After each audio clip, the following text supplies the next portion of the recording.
Good day, everybody. My name is Pavel Stermo, and now we'll unveil the top news of these days. The USA imposed sanctions against the Moscow Stock Exchange, the National Clearing Center, and the National Settlement Depository, which threatens to stop stock exchange trading in dollars in Russia. 33 persons and about 300 legal entities were included in the updated list of sanctions by the Ministry of Finance of the USA. Among them are companies from China, Turkey, Kazakhstan, Kyrgyzstan, Bulgaria, Serbia, South Africa, and United Arab Emirates, Belarus, and the British Virgin Islands, which are helping the Russian Federation to circumvent the previously introduced restrictions. The US Treasury Department has uncovered more than a dozen schemes by Russia to evade sanctions against its military-industrial base and imposed restrictions on more than 90 foreign individuals and companies, primarily from China and Turkey. The United States also expanded the mechanisms that provided for the imposition of secondary sanctions, that is, restrictions on who persons cooperate with already sanctioned persons, in relation to Russia. The new sanctions will affect the entire market for the supply of equipment, especially scientific and knowledge-intensive equipment, on which the Russian Federation is highly dependent. It also risks isolation from the dollar system, including a halt in dollar trading. The Moscow Stock Exchange immediately announced the suspension of trading in dollars and euros. The Kremlin tried to reassure its slaves that all funds in US dollars and euros and the accounts and deposits of citizens or companies remain preserved. However, this did not stop Russians from wanting to sell their dollars, and queues were already lining up at the exchange points since morning. In addition, the USA announced sanctions against Russian liquefied natural gas projects. The 23rd meeting of the Contact Group of Defense of Ukraine, Ramstein, was held in Brussels. 50 countries of the Contact Group on Defense of Ukraine gathered under the chairmanship of U.S. Defense Secretary Lloyd Austin. During the opening of the meeting, Austin announced that Argentina had joined the Ramstein format. It also known that before the start of the summit, the U.S. Secretary of Defense Lloyd Austin met with the Minister of Defense of Ukraine, Rustem Umerov, discussed the situation on the battlefield in Ukraine, and confirmed their determination to transfer more air defense systems, weapons, and shells. Ukraine's forces are in a tough fight. In Kharkiv and elsewhere, the Kremlin continues to intensify its bombardment of Ukraine's cities and civilians. And Ukraine urgently needs more air defense capabilities to defend its skies. This is a critical moment. The stakes of this war are high, and Ukraine's survival is on the line, but so is all of our security. None of us would want to live in a world where Putin prevails.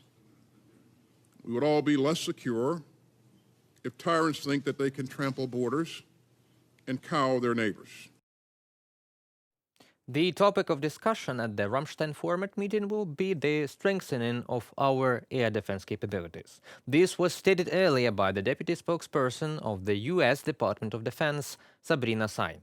She also stated that air defense is a priority for Ukraine. This is what they need, whether in the form of a Patriot or in other forms. In addition, the head of the Pentagon, Lloyd Austin, will participate in the meeting of defense ministers of NATO countries on Friday, June 14th. It is worth noting that the USA agreed to give Ukraine another Patriot system. It will be moved from Poland and deployed in Ukraine within a few days. We will remind you that the previous meeting in the Ramstein format took place on May the 12th. Then the head of the Pentagon said that next weeks and months of the war in Ukraine will be decisive. The partners promised to provide additional assistance to Ukraine within the framework of all 8 coalitions of opportunities. Let me remind you just that now it is the work in its coalitions that is of great importance for Ukraine. In particular, politicians are currently focused on the work of the tank, ship, aviation, air defense, IT, artillery, drone coalitions, and mine clearance coalitions. Every day and every hour, Russian terror proves that Ukraine, together with its partners, must strengthen air defense. As a result of the Russian missile attack on Kryvyi Rih, 9 people were killed, and 32 others were injured. 13 of them are in a hospital.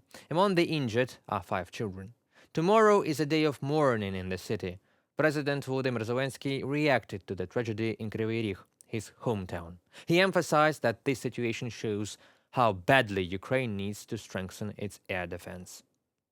Modern air defense system can ensure maximum protection for our people, cities and positions. We need them urgently. Volodymyr Zelensky, President of Ukraine, on social network X. According to the defense forces of southern Ukraine, the enemy launched a missile attack using ballistic weapons. As a result of the hit, an administrative building and a residential apartment building were damaged. On the night of June 12th, Russian troops launched a missile and air strike against Ukraine using various types of missiles and drones. The Air Force of the Ukrainian Armed Forces reported that 29 out of 30 targets were shot down. One Ha-47 M2 Kinjal air ballistic missile, 4 Ha-101 cruise missiles, 24 attack UAVs of the Shahed type.